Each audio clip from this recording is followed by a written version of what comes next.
바리새인들은 돈을 좋아하는 자들이라 이 모든 것을 듣고 비웃거늘 예수께서 이르시되 너희는 사람 앞에서 스스로 옳다 하는 자들이나 너희 마음을 하나님께서 아시나니 사람 중에 높임을 받는 그것은 하나님 앞에 미움을 받는 것이니라. 율법과 선지자는 요한의 때까지요 그 후부터는 하나님 나라의 복음이 전파되어 사람마다 그리로 침입하느니라. 그러나 율법의 한흙이 떨어짐보다 천지가 없어짐이 쉬우리라. 아멘. 오래전에 플라스틱 대를 부러뜨리다가 그만 그 플라스틱 조각이 손가락에 여럿 박혔었습니다. 다 빼낸다고 빼냈는데 상처가 남아 있었어요. 그때는 괜찮은 줄 알았는데 얼마의 시간이 지나서 그 손가락 그곳이 자꾸만 따끔따끔합니다. 뭐 그래도 괜찮겠지 놔두었는데 염증이 생겼고 퉁퉁 부어올랐어요. 그래서 결국 병원에 가서 부분 마취를 하고 칼로 찌르고 환부를 잘라내고 소독하고 수술을 했어요. 그리고 나았습니다. 하지만 그때 생채기가 손가락에 남아 있습니다. 우리가 세상 살다 보면 우리 삶에서 우리 육신의 여러 가지 상처를 몸에 많이 입게 되죠. 그리고 또 그 상처가 나았더라도 그 상처 자국들이 생채기가 되어서 흔적처럼 남게 됩니다. 자, 그런데 상처가 몸에만 있을까요? 아닙니다. 사람의 그 마음과 그 심령에도 상처가 있는 거예요. 우리가 이 땅을 살아가면서 사람들과의 많은 관계 속에서 별별 일들이 다 생기는데 그런 중에 마음의 상처도 생기는 겁니다. 마음의 상처에는 네 가지 특징이 있다 하지요. 첫째는 이 상처는 작은 일에서 생깁니다. 누군가의 작은 말 한마디 그리고 사사로운 행동 하나에서 상처를 받게 되죠. 그리고 둘째는 이 상처는 가까운 사람들에게 받습니다. 항상 만나는 사람, 가까이 있는 사람, 함께 사는 사람, 교제하는 사람에게서 받게 되죠. 셋째는 이 상처를 방치하면 염증이 생기고 곧 병이 됩니다. 그러나 치료하면 반드시 아물고 회복됩니다. 넷째는 이 상처는 누구에게나 있습니다. 인간은 감정을 가지고 생각을 하고 판단하기 때문에 살면서 누군가의 어떤 관계 속에서 반드시 마음에 상처가 다 생기는 거죠. 언젠가는 성도 한 분이 제게 목사님도 상처를 받으세요? 그렇게 물어보셨는데 저도 상처를 받습니다.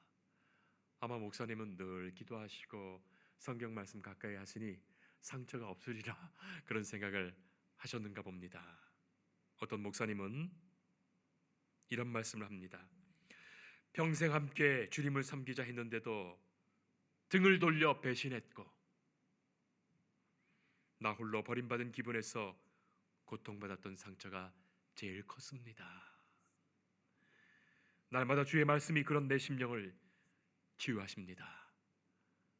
그분 목사님은 그렇게 말씀하셔서 많은 동감을 했었습니다.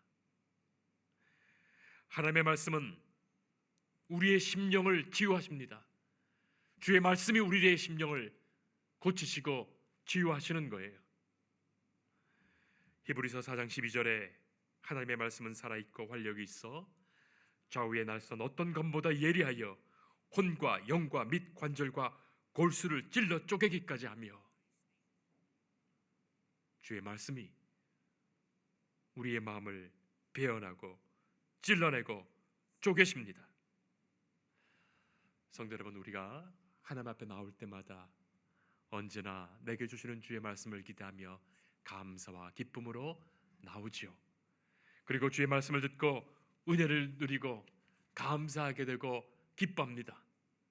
그러나 누군가는 자신의 심령을 찌르고 도려내고 잘라내시는 그 아픔을 말씀 속에서 경험하게 되는 거예요. 그런 일이 꼭 있어야 합니다. 그래야 치유하시고 낫게 하시는 말씀의 역사의 경험이 있는 거예요. 자, 그런데 오늘 말씀을 보면 바리새인들은 예수님의 말씀을 듣고 비웃었어요. 14절 말씀입니다. 바리새인들은 돈을 좋아하는 자들이라 이 모든 것을 듣고 비웃거늘. 누군가는 주의 말씀을 듣고 기쁨이 충만해지고, 또 누군가는 큰 은혜를 누리고, 또 누군가는 주의 말씀에 찔림과 치유함을 받게 되는데, 아니 어찌 되었는지 바리새인들은 예수님의 말씀을 듣고 비웃습니다. 그들의 마음에는 전혀 이 말씀이 그들의 심령에 들어가지 않는 거예요. 예수님께서 비유로도 말씀하셨듯이 누군가는 옥토와 같은 마음의 밭이 준비되어서 주의 말씀이 뿌려지면 뿌려지는 족족 그 말씀을 아멘 하고 수용하고 받아들이게 되는데, 아니 또 누군가는 마음에 자갈돌이 가득해서 또 가시넝쿨이 덮여 있어서 맨땅과 같이 굳어 있어서 그 마음에 조금도 씨앗이 뿌려지지 않는 거예요. 속은 썩어가고 있는데도 겉은 딱딱하게 굳어 있습니다. 교만이라는 암덩어리가 그 속에 있는 거예요. 교만한 심령 말이죠. 말씀을 듣지 못하고 비웃게 되는 그 교만한 심령 말입니다. 오래전에 제가 신학교에 다녔을 때 참 오래된 이야기입니다. 당시에 선배 목회자였던 김동호 목사님이 높은 뜻 숭의교회 목회하시고 은퇴하셨고, 그때는 김동호 목사님이 영락교에 계셨을 당시였어요.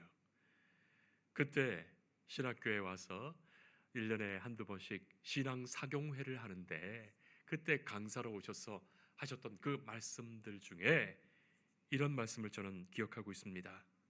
당신이 전도사 시절에 기독교 학교 교사 채플 시간에 찾아가서 그렇게 예배를 인도하시며, 오늘 하나님께서 우리에게 주시는 말씀은, 하나님의 말씀을 같이 찾읍시다. 하나님의 말씀은, 그러니까 교사들이 다 성경책을 찾는 거예요. 시편 23편 그랬더니 그때 장로님이시며 당시 교감 선생님이었던 그분이 성경책을 딱 덮으시더랍니다. 그러니까 시편 23편이니까 그 말씀 난 다 알아 하셨는지 찾으시다 말다가 성경책을 딱 덮으시는 거예요. 그때 전도사셨던 그때 목사님이 그 모습을 보면서 그 자리에서 장로님을 호통치셨다는 거예요. 여러분 어떻게 생각하십니까? 아니 나이도 어린 전도사가 얼마나 버릇 없이 보였겠습니까? 그런데 저는 그때 그 말씀을 들으면서 그런 생각을 하게 됩니다. 하나님, 저는 앞으로 하나님의 말씀을 결코 가볍게 대하지 않겠습니다. 제가 익숙하게 알고 늘 가까이 하던 말씀이라도 오늘 내게 주시는 말씀으로 듣고 읽을 때 내게 주시는 그 말씀으로, 하나님 주시는 가장 소중한 생명의 말씀으로 듣게 하옵소서. 결코 가볍게 대하지 않게 하시고 지금 내게 주시는 말씀으로 듣고 펴고 읽게 해주세요. 그 마음을 갖게 되었습니다. 오늘 우리가 읽은 본문 바로 위에는 예수님께서 불의한 청지기 비유라는 비유의 말씀을 들려주시는데, 누가복음 16장 1절로부터 13절까지 불의한 청지기의 비유, 이 비유에서 재물이라는 것, 돈이라는 것에 탐욕적 속성을 고발하시며 예수님은 이런 결론을 짓습니다. 13절에 너희는 하나님과 재물을 겸하여 섬길 수 없느니라. 그렇게 말씀하십니다. 빛의 아들인 하나님의 자녀들은 세상에서는 어리석어 보일지라도, 세상 사람들이 생각하기에는 예수 믿는, 하나님을 믿는 하나님의 백성 자녀들이 그들의 눈에는 어리석어 보일지라도 하나님만을 진정으로 섬겨야 한다, 그 말씀이에요. 하나님과 세상에 재물된 만몬, 재물의 신을 겸하여 섬길 수 없느니라. 성도 여러분, 이 말씀이 여러분들에게는 어떻게 들리십니까? 바리새인들은 그 말에 비웃었던 거예요. 하나님과 재물을 겸하여 섬길 수 없다는 이 말씀의 말이죠. 물론 쉽지 않은 말씀입니다. 그리 간단치가 않습니다. 오늘 지금 우리에게도 충격을 주는 말씀이죠. 더욱이 우리는 모든 세상의 가치를 물질과 돈으로 환산하여 숭배하는 자본주의 세상을 살아가고 있지 않습니까? 그렇습니다.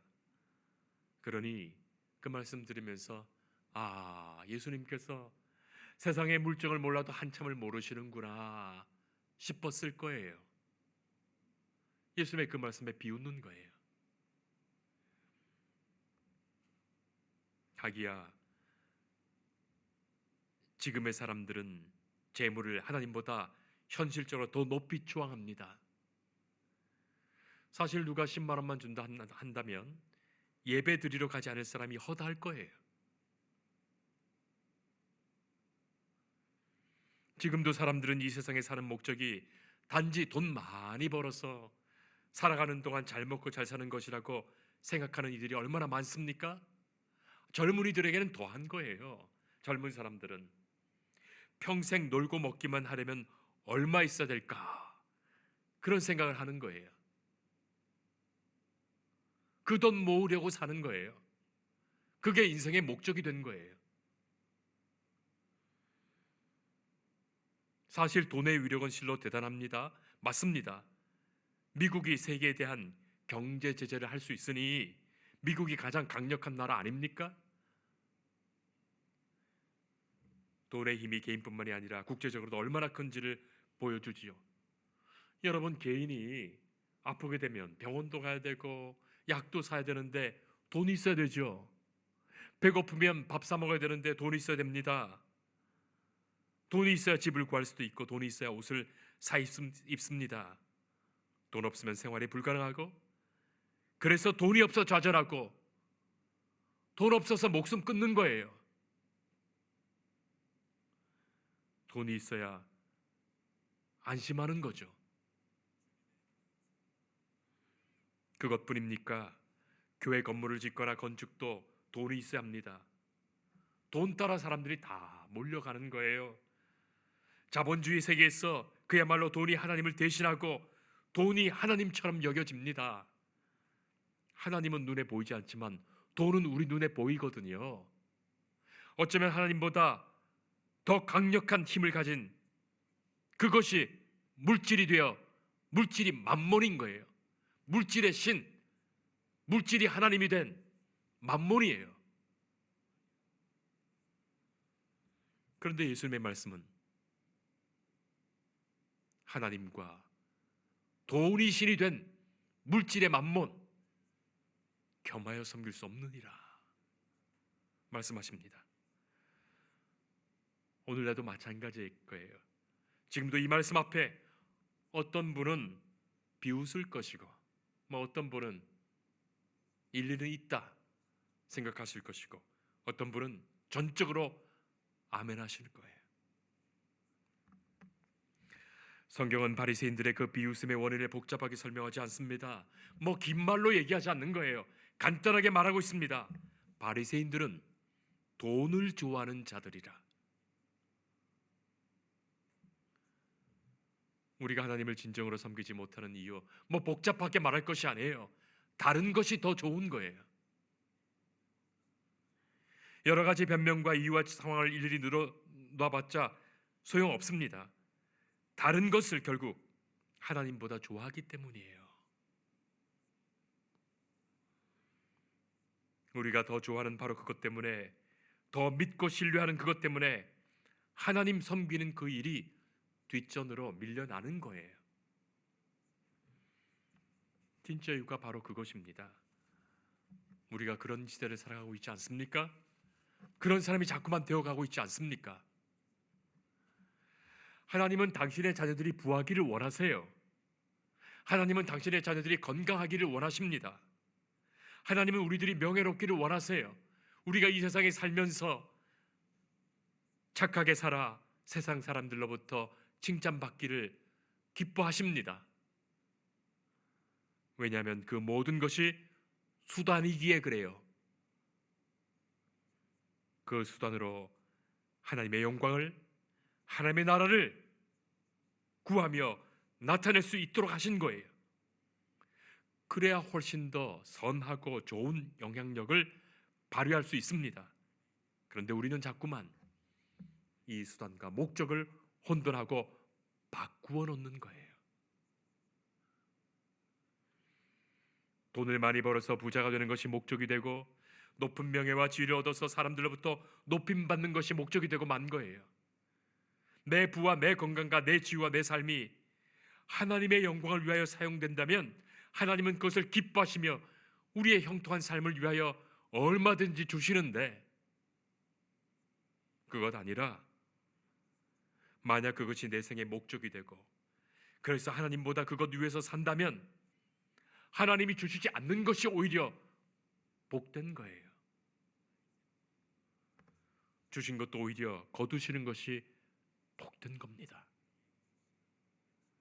누군가는 건강해서 자꾸 죄만 짓는다면, 그 건강 치셔서 연약한 중에 하나님께 기도하고 하나님께 돌아온다면 그에게는 그게 복이에요. 물질 잃어버리고 물질 없는 것이 하나님께 더 진실한 마음으로 살 수 있는 사람이라면 그게 복이에요.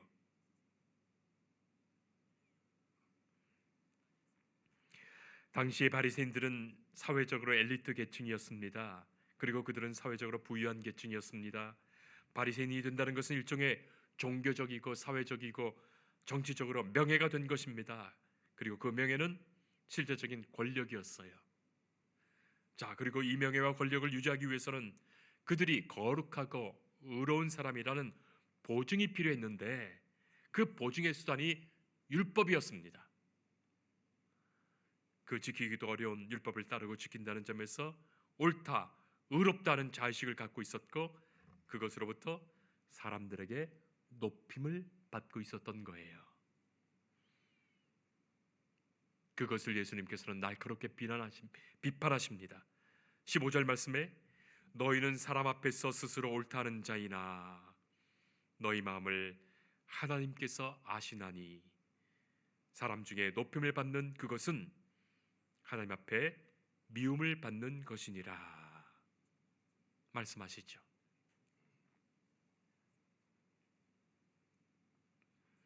너희 마음을 하나님께서 아시나니.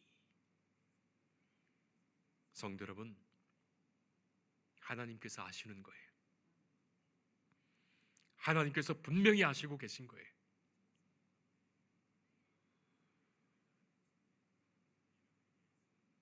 하나님의 영광을 위하는 척했지만, 하나님을 섬기는 척했지만 그들의 마음은 결코 그렇지 않았습니다. 철저히 자기를 위한 삶을 살았던 거예요. 성도 여러분, 오늘의 우리들의 문제도 그것 아니겠습니까?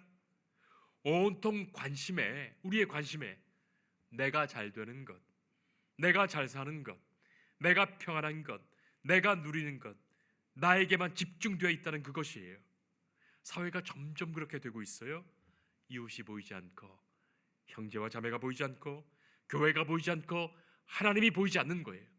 자기 자신만 보이는 거예요. 자기를 위해서는 몇백만 원, 몇천만 원을 써도 아깝지 않으면서 이웃을 위해, 형제를 위해, 교회를 위해서는 조금의 것도 아까우니 말이죠. 예수님은 그 마음 다 아십니다. 그 마음 보시는 거예요. 너희 마음을 하나님께서 아시나니. 사랑하는 성도 여러분, 우리는 지금 내 마음 다 아시는, 우리의 모든 것 다 아시는 하나님 앞에 지금 나와 있는 거예요. 하나님은 우리의 마음을 너무나 잘 알고 계시고 분명히 알고 계시고 샅샅이 알고 계십니다. 그래서 우리가 하나님을 믿는다는 것은 내 모든 것을 아시는 하나님을 인정하는 데서 출발하는 거예요.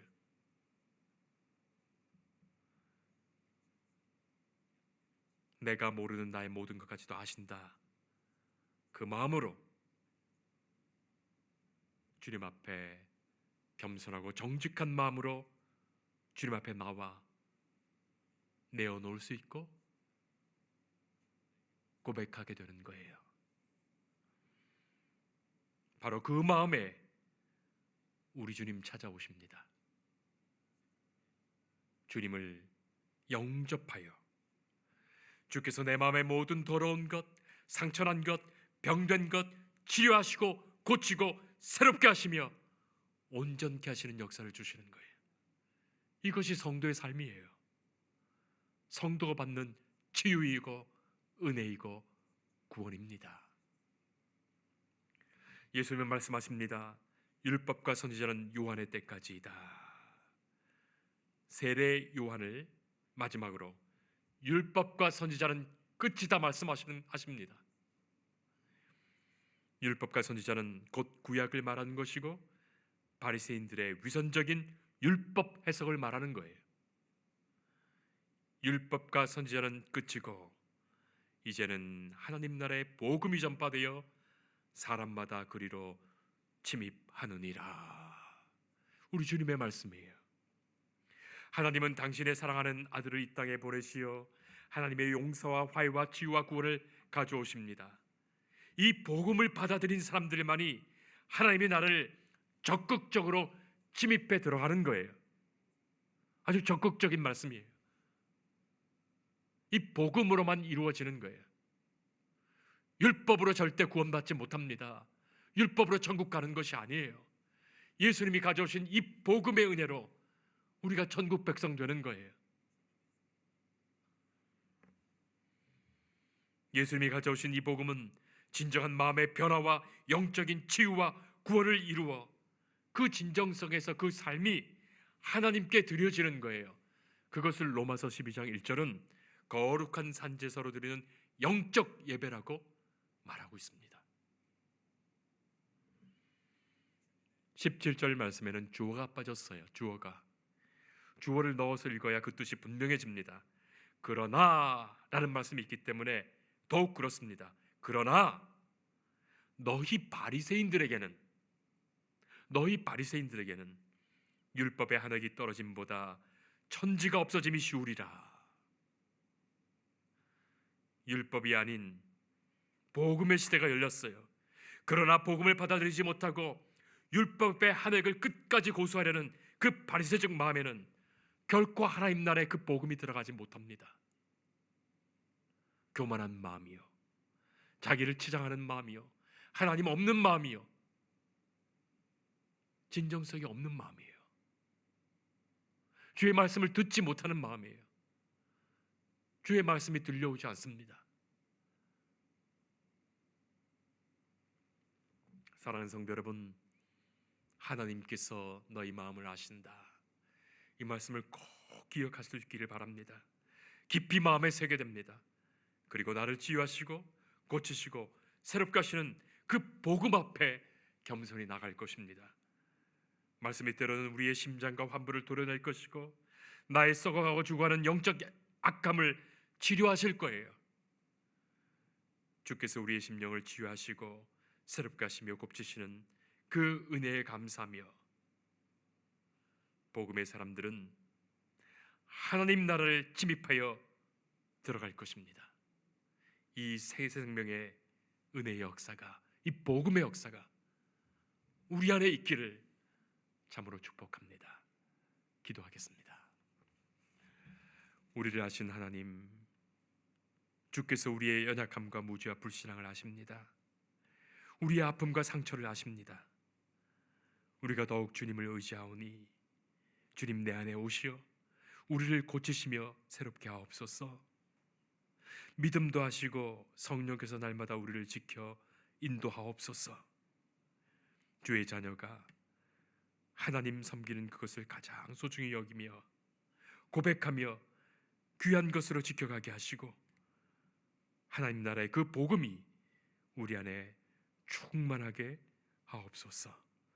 예수님 이름으로 기도합니다. 아멘.